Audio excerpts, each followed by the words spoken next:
Inna sholati wa nusuki wa mahyaya. Lah ini sing titik tekane teng wa mahyaya. Ngeten misale. Urip niku kabeh kersane Allah. Carane mikir ngeten. Tiang-tiang sing jaduk-jaduk dhisik ya mati. Nabi nggih kapundhut, tiang-tiang soleh nggih kapundhut, tiang-tiang dolim nggih kapundhut. Kalau betul mereka ingin menjaga kehidupan, berarti kalau betul mereka kuasa kan tidak kapundhut. Hidup selamanya nyatane do mati. Berarti urip mati namung kersane Allah. Terus misalnya sampean berpikir, lalu somben nek wis dadi lemah carane tangi piye? Lah ini yang penting kula aturaken teng ngaji mriki. Kula sederenge ngaji nu sering akhir-akhire sering salat maca ayat liyahlika man halaka am bayyinati wa yahya man hayya napa am bayyina. Tugase ulama iku jelasno ayat-ayate pengiran. Sampeyan saiki tak bedheki. Sekarang sampean Anda hidup itu tahu alasannya enggak? Kenapa Anda hidup? Enggak tahu kan? Kenapa kita masih hidup? Enggak tahu. Kenapa Anda wujud? Juga enggak tahu.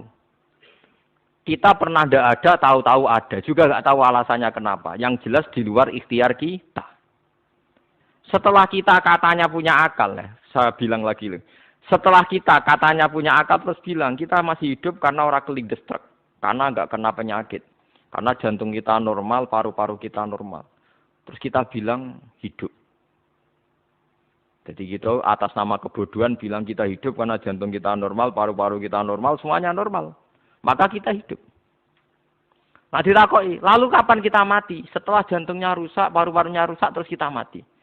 Tapi orang yang sama kalau ada bilang, berarti yang menjadikan hidup itu jantung dan paru-paru. Lalu berarti zaman kita belum hidup itu jantung dan paru-paru harus ada dulu, karena itu yang bikin hidup. Ya tidak juga, dulu ya tidak ada juga. Loh ya kalau jantung dan paru-paru semuanya normal menjadikan kita hidup, berarti jantung dan paru-paru harus wujud dulu-dulu, karena itu yang menciptakan kita hidup. Ya tidak juga, ya tidak tahu. Paling-paling nanti statusnya paru-paru jantung hanya dipakai alat Tuhan untuk menjadikan ada kehidupan. Yang kita kira ada. Padahal sebenarnya kehidupan ini juga enggak ada, karena kita tidak tahu. Sing darani urip ku apa ya ora roh.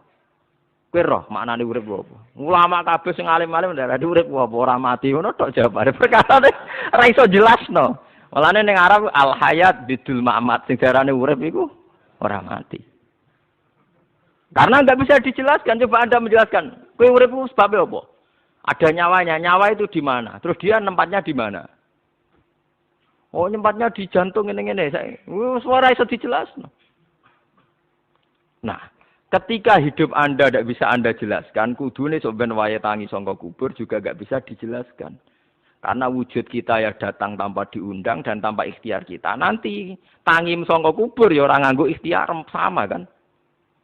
Sama-sama ada kesimpulan lillahi rabbil alamin. Nah, tapi manusia atas nama akal, sawangane hidup ini ada alasannya. Karena kita ada bapak ibu terus kita jadi wujud. Lucu kan? Hidup ini disebut ada sebabnya. Tapi nanti mati, sangka kubur terus tangi meneh dianggap enggak punya penyebab. Alasannya wis dadi lemah kok. Ono meneh carane piye? Lah zaman kuwe ora ngono. Dadi ono saiki. Carane piye? Makanya kalau balik-balik bilang, jika tangi sangka kubur iku mukhal, berarti wujudnya Nabi Adam dan wujud yang sekarang lebih mukhal karena tanpa sebab. Nggih tanpa napa? Sebab.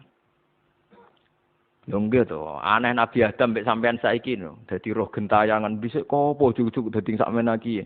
Do diutang, di kasus, do demenan. Aneh budi. Aneh wujud yang sekarang, karena wujud nanti ning ora-ora mahsyar, wujud dari wujud yang sudah ada. Sementara wujud kita yang sekarang dari tidak ada. Ini mulane pangeran didik napa hal ata alal insani hidum minad dahri lam yakun syai'am mazkura. Manusia itu harus ingat bahwa dia pernah tidak ada. Ya, dari tidak ada ini menjadi ada adalah ayat bahwa wujudnya dia tidak ikhtiarnya dia sendiri. Mulane setan dinyak pangeran. Karo dene kok nyembah setan, ma asyadduhum khalqas samawati wal ardi wala khalqa anfusihim. Wa ma kuntum muttakhidal mudillina aduda. Setan kok mbok dewa-dewakno piye? Apa setan melok gawe langit bumi? Ora. Apa setan gawe awake dhewe? Ora. Umpama setan gawe awake dhewe mesti dekne milah berpenampilan ganteng, gerduwe ku elek kabeh, wewe ge elek kabeh. Umpama dekne gawe awake dhewe milah dadi napa? Ganteng. Lane tiyang sing pun wusul nak roh setan mlebu neraka. Wah, berarti setan ra hebat mletene ngono jebule milih nggon neraka. Kudune nak hebat kan milih nggon apa? Swarga. Lho niku mun kersane pangeran nego setan dakok neraka nak wong apik dakok swarga. Lah iya trimo diatur kok botol ngono ae kan. Hanya jika Anda bilang itu kersane pangeran setan dakok neraka, berarti setan mau koyok botol, koyok watu sing ditoto sing duwe. Berarti setan ndak siapa? Siapa. Sama dengan kita ndak siapa? Siapa. Lam yakun sayam.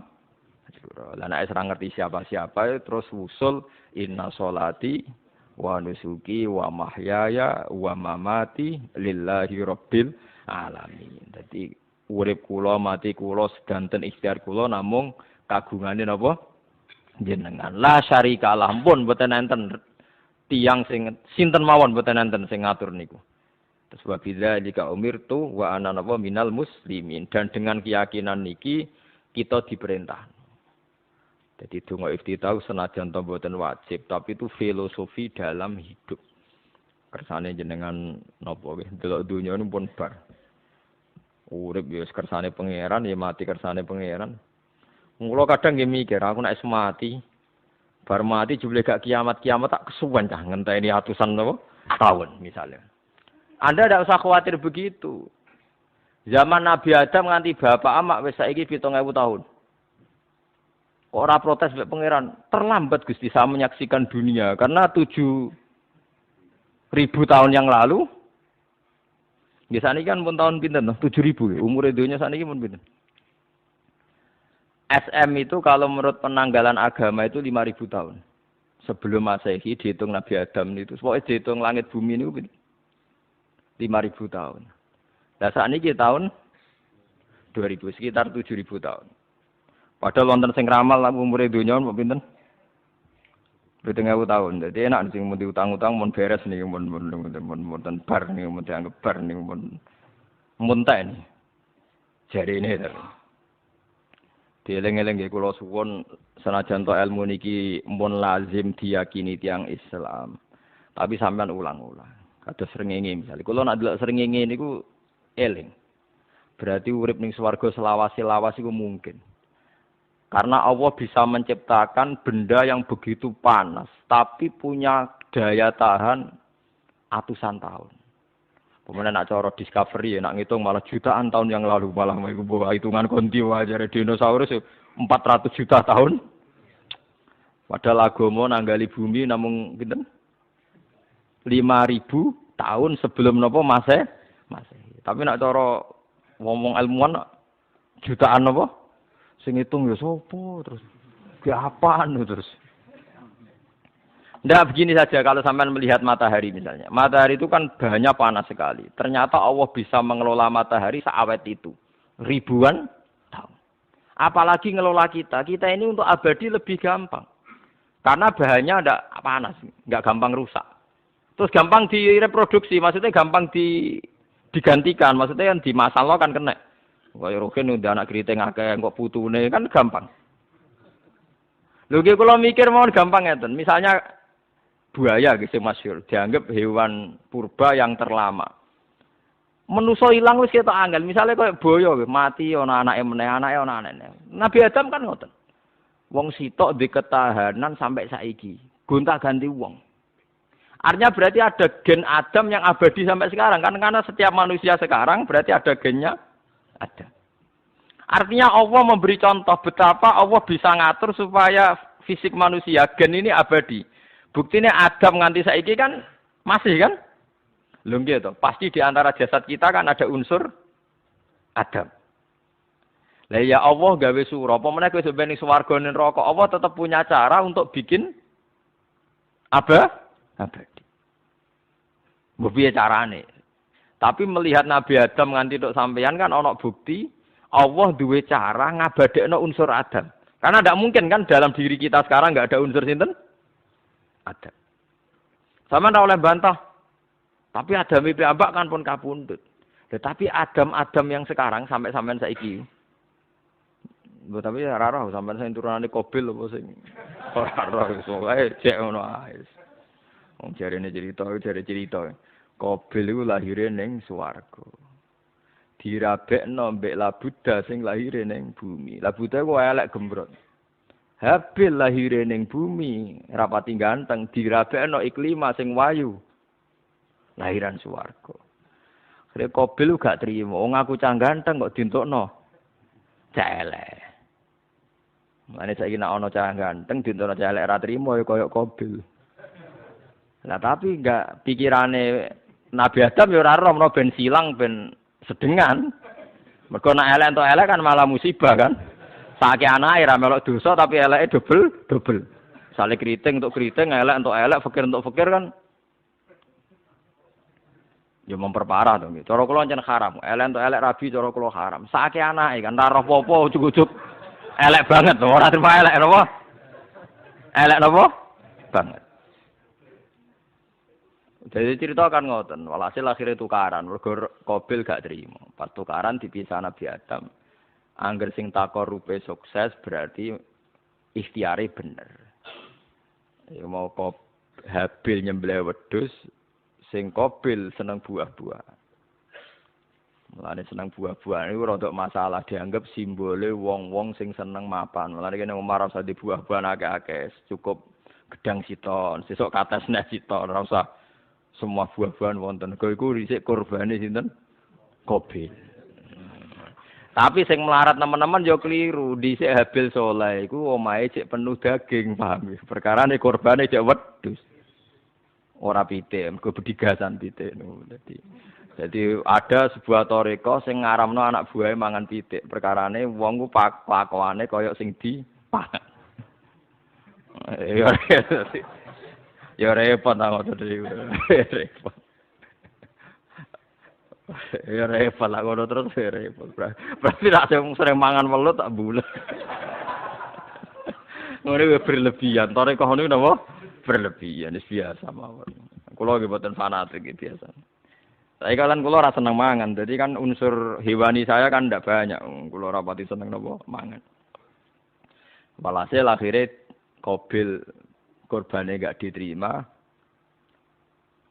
Habil diterima. Terus semenjak itu juga akhirnya walhasil Qabil mateni Habil. Jadi makanya konflik wedoan konflik tertua. Mental membunuh ya mental tertua. Pertama peradaban manusia itu dibangun rebutan wong wedok dan saling membunuh. Nek ana tukaran kira usah gawa, iku tradisi terlama. Nggih, tradisi terlama manusia. Mesir kok bentrok padha Islame. Irak, Syria kok bentrok iku tradisi terlama. Demi wedokan nek direwangi tukaran, tradisi terlama. Biasa. Jadi biasa mawon urip napa? Biasa.